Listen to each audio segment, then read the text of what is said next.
अस्सलाम वालेकुम दोस्तों, मैं हूं कासिर करम और आज की ये मेरी वीडियो ख़ास तौर पे उन दोस्तों के लिए है, उन बहनों भाइयों के लिए जो कि स्पेन में है। उन्होंने अपनी स्पेन में जो स्टडी की हुई है, नेशनलिटी है उनके पास, और जॉब का एक ऑप्शन उनके लिए मैं आज लेके आया हूँ। वो है नेशनल पुलिस में आप कैसे काम कर सकते हैं। इसी इशू पे आज मैंने एक जो वीडियो देखी है, बार्सिलोना से उनका ताल्लुक है, पाक आई केयर यूट्यूब उनका चैनल है।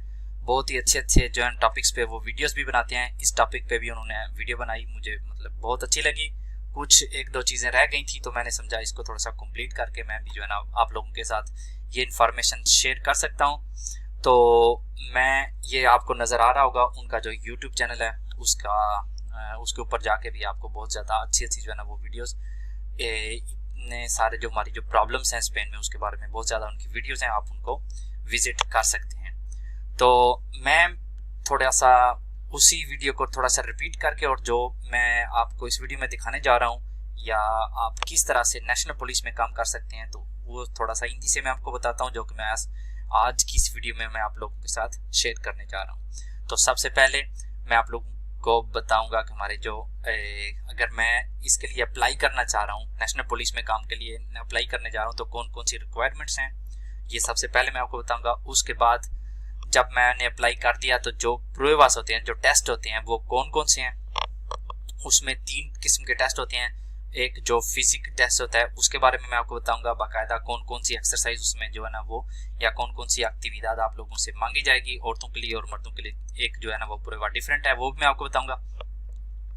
और दूसरा जो प्रूवा है वो थ्योरी का है, मतलब आपने जो थ्योरी का जो टेस्ट इनको देना है वो किस तरह का होगा, कितने जो है ना आपने जो सवाल है वो आपने सही करने हैं और किस तरह क्या उसका प्रोसीजर होगा। और तीसरा जो एक प्रूवा वो होता है आपकी जो मेडिकल टेस्ट होता है या आप इंटरव्यू होता है, और एंड पे एक साइकोटेक्निको टेस्ट होता है। इसके बारे में आप लोगों से बात करूंगा। और एंड पे एक प्रूवा वॉलंटरी होता है, अगर आप वो करना चाहें तो कर सकते हैं, वो भी मैं आपको बताऊंगा वो किस चीज़ का होता है। तो ये है समझ लें 5 पॉइंट्स जिनके ऊपर मैं इस वीडियो में मैं आप लोगों से तफसील से बात करूंगा। तो सबसे पहले चलते हैं हमारी जो रिक्वायरमेंट्स हैं जो अप्लाई करने के लिए पोलिसिया नाcional के लिए। तो सबसे पहले तो है हमारे पास नेशनलिटी होनी चाहिए, tener la nacionalidad española। अगर आपके पास नेशनलिटी नहीं है तो आप नेशनल पुलिस में काम नहीं कर सकते। दूसरे नंबर पे 18 साल आपकी एज मुकम्मल होनी चाहिए अप्लाई करते वक्त। तीसरे नंबर पे आपको कोई भी जो एडमिनिस्ट्रेशन है उसके किसी भी काम से, चाहे वो लोकल हो, ऑटोनॉमी को हो या फेडरल गवर्नमेंट की कोई भी जॉब हो, उससे आपको निकाला ना गया हो, मतलब कोई किसी भी इंसिडेंट की वजह से आपको काम से, पब्लिक फंक्शन से आपको निकाला ना गया हो। चौथे नंबर पे कोई जो आपके पास मतलब आपको कोई बीमारी जो सीरियस बीमारी है जब वो कोई ना हो। बाद में मैं आपको बताऊंगा जो मेन जो बीमारी है वो अगर आपको होंगी तो आप ये अप्लाई नहीं कर सकते। उसके बाद है आपको एक जो पेपर है उसके ऊपर साइन करना होगा कि मैं जो ये जो आर्मास हैं मतलब हथियार, इनका इस्तेमाल इनको पकड़ना और इनका इस्तेमाल, इनको पकड़ूंगा और इनका इस्तेमाल करूंगा, ये आपने मतलब एक अपना क्या लें लिख के देना है। उसके बाद आप अगर मर्द हैं तो आपकी जो हाइट है वो 1.65 मीटर्स होनी चाहिए, और अगर आप मुखेर हैं तो 1.60 मीटर्स जो है ना वो आपकी हाइट होनी चाहिए। और उसके बाद आपके पास बी परमिसो बे de conducción होना चाहिए, मतलब कार का लाइसेंस आपके पास होना चाहिए। और अगर हम बात करते हैं एकेडमिक आपके पास कौन सी डिग्री होनी चाहिए, तो अगर आप नॉर्मल पोलिसिया के लिए अप्लाई करते हैं तो बाचिरातो, मतलब FA कह लें आप उसको, बाचिरातो या उससे मतलब उससे साथ मिलती कोई भी और सन। इससे क्या मुराद है, अगर आप क्योंकि इस मेन तो इन्होंने इसलिए लिखा हुआ क्योंकि स्पेन का जो एजुकेशन सिस्टम है वो चेंज हुआ है। तो पहले इनका बाचिरातो की जगह पे एक और कऊ और कुप होता था, तो उससे इन्होंने कंपेयर करने के लिए लिखा हुआ है। वैसे अगर आपके पास ग्रादो सुपेरियर के लिए आपने जो प्रूवा होता है वो पास किया हुआ है तो वो समझ लें बाचिरातो के बराबर ही है, ठीक है। तो अगर आपके पास वो उस प्रूवा का भी रिजल्ट है तो फिर भी समझ लें आपके पास बाचिरातो है मतलब अप्लाई करने के लिए।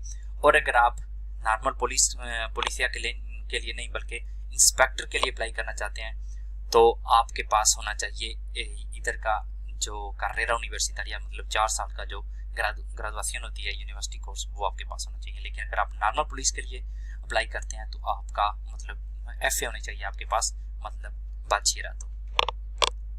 तो ये पिछले जो थे 8 जो ये रिक्वायरमेंट्स हैं नॉर्मल। और अब आते हैं जो नॉर्मल बीमारियां हैं जिनकी वजह से आप इसको अप्लाई नहीं कर सकते। अगर आपकी नज़र बहुत ज़्यादा कमज़ोर है या उसमें कोई मतलब डेस्परेंट वगैरह है तो फिर भी आपको इसमें इंटर होने की इजाज़त नहीं दी जाएगी, क्योंकि वो करते हैं रिविजन मेडिका करते हैं तो आपको रिजेक्ट कर दिया जाएगा। आपके कानों को बहुत ज़्यादा प्रॉब्लम हो, नॉर्मल जो थोड़ी बहुत जो बीमारी होती हैं वो नहीं, इसमें मैंने बेशक वही दोस्त लिखा हुआ है, लेकिन इसमें आपको कोई मेन प्रॉब्लम हो तो फिर ही आपको जो है ना वो एक्सेप्ट नहीं करते। तीसरे नंबर पे आ जाती है आपको चलने मतलब आपको मुवेर हिलने जुलने में आपको ज़्यादा प्रॉब्लम हो तो फिर भी आप नहीं कर सकते। आपके मैदे को बहुत ज़्यादा कोई प्रॉब्लम हो, कोई मेन बीमारी हो आपको मैदे की तो फिर भी आप नहीं कर सकते। और आपके दिल की कोई बीमारी हो तो फिर भी आपको ये जो वो टेस्ट है ये देने नहीं दिया जाएगा। और उसके बाद आपको मतलब अगर आप डिप्रेशन के मरीज हैं मिसाल के तौर पे तो अगर उनको पता चल जाता है तो फिर भी आपको ये नहीं करने दिया जाएगा। और अगर आपकी जिल्द की कोई मेन बीमारी है तो फिर भी आप ये टेस्ट नहीं दे सकते। तो ये थी हमारी जो बीमारियां जिनकी वजह से हम ये टेस्ट जो पुलिसिया नेशनल का है वो अप्लाई भी नहीं कर सकते। ठीक है, तो अब चलते हैं जो मैंने आपको बताया कि हमारे पास प्रोवास फिजिकस है। ठीक है, एक मरतबा हमने जो अपनी एडमिशन के लिए अपनी एप्लीकेशन दी जिसमें हम कहेंगे कि वहाँ जो भी रिक्वायरमेंट्स हैं जो लिखी हुई हैं, हमारे पास बी लाइसेंस है, हमारे पास बाचीरातो है, नाशनलिडad española है, हम किसी जगह से हमें काम से निकाला नहीं गया, गवर्नमेंट के किसी भी काम से कोई ख़ास हमें बीमारी भी नहीं है।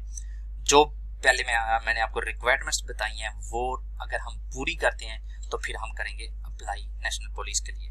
तो उसके लिए सबसे पहले हमारे पास अगर हम एक्सेप्ट हो जाते हैं उसमें कि हमारी सारी रिक्वायरमेंट पूरी हैं तो हमारे पास 3 प्रोवास होते हैं, 3 टेस्ट होते हैं। एक फिजिकल टेस्ट होता है जिसमें प्रोवा फिजिका, तो इसमें क्या होता है सबसे पहले तो आप ये बात जहन में रख लें कि टोटल आपको मतलब मिनिमम आपको 3 जो टेस्ट है इनमें से 15 पॉइंट आपको मिनिमम लेने पड़ेंगे। अगर आप इसमें टोटल 15 पॉइंट नहीं लेंगे तो आप डायरेक्टली फेल, आप अगले स्टेज पे नहीं जाएंगे, उधर से ही आपको एलिमिनेट कर दिया जाएगा। तो वो कौन से ऐसे हैं टेस्ट 3 जिनमें मिनिमम 15 लेने हैं, 15 पॉइंट्स आपने लेने हैं। तो ये आपको पहले जो नज़र आ रही है ये सिरकुट तो है कि आपको इसमें एक जगह से ये आपको नज़र आ रहा होगा, इधर से आपने निकलना है, ये जो कोन है इसके ऊपर से होते हुए, इसके ऊपर से होते हुए फिर वापस आना है, इसके ऊपर से होते हुए इसके नीचे से निकल के आपने इसके ऊपर से छलांग लगानी है। ठीक है, ये एक सिरकुट है, जिस तरह से ये आपको नज़र आ रहा है ना इसी तरह से आपने करना है।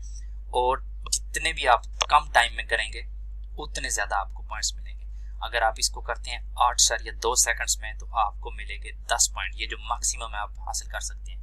और औरतों के लिए 9.3 अगर करेंगी तो उनको 10 पॉइंट जो है ना वो मिल जाएंगे। और इसी तरह अगर आप इनमें से 11.6 सेकंड में 11.6 से 11.5 सेकंड के दरमियान करते हैं तो आपको 1 पॉइंट मिलेगा। और इस तरह जो है ना वो आपके पॉइंट्स बढ़ते जाएंगे। और सिर्फ करना क्या आपने, ये जैसा कि आपको पिक्चर में नजर आ रहा है ये पहला टेस्ट है फिजिकल टेस्ट जो कि आपने पास करना है। एक दफ़ा आपने ये कर लिया उसके बाद अगला जो टेस्ट होगा वो ये है।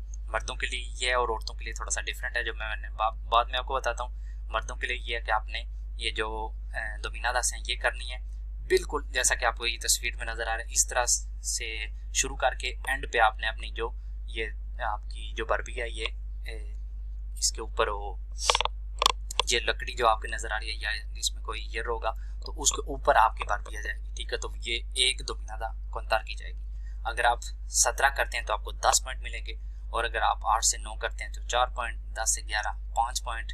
इसी तरह जैसा कि आपको इस तबला में नज़र आ रहा है इस तरह आपको पॉइंट्स जो है ना वो मिलते जाएंगे। और इसकी ख़ास बात यह है कि आपको सिर्फ और सिर्फ एक चांस मिलेगा करने का। और अगर आप ये करते हुए एक मतलब हिलेंगे जो अपना पावर लेने के लिए तो फिर भी आपको ये डिस्क्वालीफाई कर दिया जाएगा। या मतलब इम्पुल्सो आप करने इम्पुल्सो के साथ आप अगर ऊपर जाएंगे तो फिर भी आपको इसे डिस्क्वालीफाई कर दिया जाएगा ये फिजिकल टेस्ट में। अगला मतलब यही टेस्ट औरतों के लिए ये है कि आपने इस जगह पे अवंतर करना है, मतलब बर्दाश्त करना है उसी इस पोजीशन पे जिस तरह आपको नज़र आ रहा है।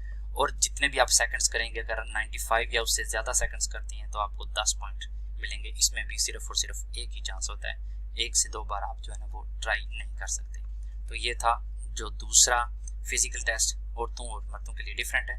और जो तीसरा, ये दोनों के लिए सेम है, लेकिन टाइम आपको नज़र आ गया होगा, ये डिफरेंट है। आपने 1 किलोमीटर दौड़ना है, मतलब 1000 मीटर जो कि बनता है 1 किलोमीटर, तो उसमें आपने दौड़ना है। अगर आप ये सारा जो आपको नज़र आ रहा है 1000 मीटर का, ये आप कर लेते हैं 2.54 सेकंड्स में, 2.54 मिनट्स में, तो आपको मिलेंगे 10 पॉइंट्स। और जितना अगर आप 3.50 से ज़्यादा टाइम लगाते हैं, 3.50 मिनट से ज़्यादा लगाते हैं, तो आपको इसमें 0 पॉइंट जो है ना वो मिलेंगे। लेकिन अगर आप इनमें से किसी भी टाइम पे रहते हैं, मिसाल के तौर पे 3.18, तो आपको 6 पॉइंट्स मिलेंगे, 3.12 पे 7 पॉइंट मिलेंगे। इसी तरह जैसा जैसा आपका टाइम कम होता चला जाएगा, आपके पॉइंट्स बढ़ते जाएंगे। इसमें भी सिर्फ और सिर्फ एक चांस है, आपको ज़्यादा बार आप ये टेस्ट भी नहीं कर सकते।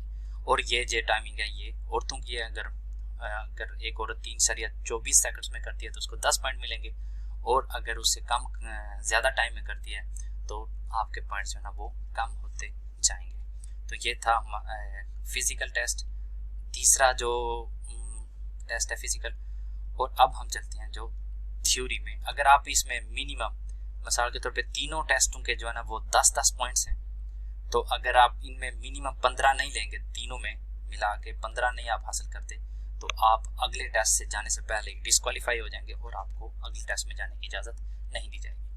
अगला जो थ्योरी का टेस्ट होता है वो होता है, पहले आपको 73 जो है ना वो तेमास होते हैं जो कि आपने स्टडी करने होते हैं, और उनके ऊपर एक जो 50 मिनट्स का एक आपका टेस्ट होगा, जिसमें आपको 100 सवाल दिए जाएंगे, मल्टी ऑप्शनल, मतलब ABC या D आपने जो है ना वो इलेक्ट करना होता है। अगर आप गलत करेंगे तो आपको मतलब जितनी भी आपके एरर्स होंगी उतने आपके पॉइंट्स जो है ना वो बिल्कुल 1 पॉइंट तो नहीं कम होगा, एक जो फॉर्मूला वो आपको बता दिया जाएगा, उस हिसाब से आपके पॉइंट्स जो है ना वो कम कर दिए जाएंगे। नॉर्मली ये होता है कि आप 3 जो गलत करेंगे तो आपका 1 ठीक जो वो एलिमिनेट कर दिया जाएगा, लेकिन वो एग्जैक्ट फॉर्मूला आपको अगर आप इसमें आते हैं तो आपको बता दिया जाएगा। लेकिन ये आप ज़हन में रख लें, अगर आप कोई भी क्वेश्चन आपको नहीं पता आप उसको खाली छोड़ दें, वो बेहतर है, ताकि अगर आप तुक्के से लगाते हैं और आपका गलत हो जाता है तो आपके जो पहले आपने पॉइंट्स हासिल किए होते हैं वो कम कर दिए जाएंगे। ये टोटल आपके पास 100 preguntas होते हैं, ठीक है, हर एक का 1 पॉइंट होता है। 100 आपने कितने 50 मिनट्स में अपने 100 सवालों के जवाब देने होते हैं, टिक मार्क करना होता है। अगला आगे हमारे पास स्क्रिप्टो और आपने फ्रेंच और इंग्लिश में दोनों में से कोई भी एक लैंग्वेज जो इलेक्ट करके उसका लिख कर और बोल कर उसका टेस्ट देना होता है। इसके लिए भी आपको 20 मिनट दिए जाते हैं लिखने वाले के लिए और बाद में बोलने वाला। इसका लेवल समझ लें B1 जो है ना वो देखते हैं कि आपके पास कम से कम जो है ना वो B1 होना चाहिए, चाहे वो फ्रेंच का हो जाए चाहे वो इंग्लिश का हो जाए। उसके बाद एक आपको प्रैक्टिकल एक्सरसाइज दी जाती है जो कि आपने तकरीबन एक 90 मिनट उसमें करनी होती है। तो उसमें आपको एक कोई मेन जो है ना सुपुस्त दिया जाता है कि आप इस सिचुएशन में हैं तो फलां बंदे ने ये किया, उसने ये किया, एक केस ही समझ लें आपको दिया जाता है, तो आपने उसको रिसोल्वर करना होता है अच्छे तरीके से। जो कि थ्योरी की आपको 73 तेमास हैं वो थ्योरी भी इस्तेमाल करते हुए और जो प्रैक्टिकल की आपकी तैयारी होगी उसको भी इस्तेमाल करते हुए आपने ये पास करना होता है। जो भी आपको टाइम दिया जाए उसमें ये प्रैक्टिकल सिचुएशन और आपने उसका एक हल निकालना होता है। तो ये जो थ्योरी वाला टेस्ट है उसका ये तीसरा हिस्सा। तो अब आ जाते हैं तीसरा प्रोवा। पहला प्रोवा मैंने आपको बताया फिजिकल प्रोवा, दूसरा जो थ्योरी का प्रोवा, और अब आ जाते हैं तीसरे प्रोवे हमारे पास सबसे पहले होती है रिकॉग्निशमेंट मेडिको। आपका जो डॉक्टरी टेस्ट होता है ये देखने के लिए कि आपके बिल्कुल जो कंडीशंस मांगी जा रही हैं आप उसके ऊपर पूरे उतरते हैं। उसके बाद आपका एक इंटरव्यू होता है। नॉर्मली जो जितने भी मेरे जो दोस्त ये कर रहे हैं पुलिस नेशनल के लिए, जब भी उनसे बात होती है तो वो कहते हैं सबसे मुश्किल ये होता है, क्योंकि इसमें ये नहीं होता कि मैंने सवाल का जवाब ठीक दिया या गलत दिया। वो आपसे मतलब बात करते हैं आपकी मोटिवेशन इस काम के लिए क्यों है, आप ये क्यों करना चाह रहे हैं, क्या आपको मतलब आपका जो है ना वो अंदर जांचने की जो कोशिश करते हैं। बहुत सुखतीब होता है, कोई मतलब आपके सामने क्वेश्चन नहीं होते, वो जो आपसे क्वेश्चन कर रहा है उस पर डिपेंड करता है आपसे किस तरह का वो इंटरव्यू करे। ये समझने सबसे टफ होता है क्योंकि इसका आपको पता नहीं होता कि वो क्या आपसे पूछने जा रहे हैं, उसकी तैयारी सबसे मुश्किल ही समझने होती है। और जो तीसरा होता है साइकोटेक्निक होगा, आपकी नॉर्मल जो समझने जहानत का जो टेस्ट होता है कॉमन सेंस का, इसको आप रिलेटेड कर लें। तो ये भी एक tipo टेस्ट होता है, ABCD वाले जो क्वेश्चंस होते हैं उस तरह के, ये 1 से 2 भी हो सकते हैं और ये तीसरे हिस्से में आ जाएगा ना। ये आपकी सिर्फ और सिर्फ मतलब चेक करते हैं कि आप कितने जो है ना वो ज़हीन है। कॉमन सेंस के भी इसमें क्वेश्चन आ जाते हैं या कोई बीटा को तिदियाना के भी आ जाते हैं, ठीक है। वो आपको थोड़ा सा पजल समझने करने की जो है ना वो कोशिश की जाती है कि बंदा कितना ज़हनी तौर पे मजबूत है। और उसके बाद जो चौथा टेस्ट, ये आप अगर करना चाहें तो कर सकते हैं, अगर नहीं करना चाहते तो ना करें। ये अगर आपने मिसाल के तौर पे जब लैंग्वेज का मैंने आपको बताया कि आपने इंग्लिश और फ्रेंच में एक इलेक्ट करनी है, तो अगर आप दोनों में समझ लेते हैं कि आपके पास B1 है, तो जो आपने उस जगह पे इलेक्ट नहीं की थी उसका आप दोबारा से जो वो टेस्ट दे के 1 पॉइंट इधर से भी हासिल कर सकते हैं अगर आप करना चाहें। ये बिल्कुल वॉलंटरी आती है। तो ये था एक स्कीमा जिससे आप देख सकते हैं अगर आप नेशनल पुलिस में स्पेन में काम करना चाहते हैं तो आपको कौन कौन सी रिक्वायरमेंट्स हैं, आपके जो टेस्ट हैं वो किस तरह से हैं, और हर टेस्ट में कौन कौन सी जो है ना वो एक्सरसाइज आपने पास करनी होती है। तो ये थी दोस्तों आज की वीडियो। अगर फिर भी आपके पास कोई क्वेश्चंस हैं तो आप कमेंट्स में कर सकते हैं, अगर मैं उनका जवाब दे सका तो दूंगा, अगर ना हुआ तो फिर भी इंफॉर्मेशन इकट्ठी करके आपको जवाब देने की ज़रूर कोशिश करूँगा। अगली वीडियो तक के लिए दीजिए इजाज़त। अल्लाह हाफिज़।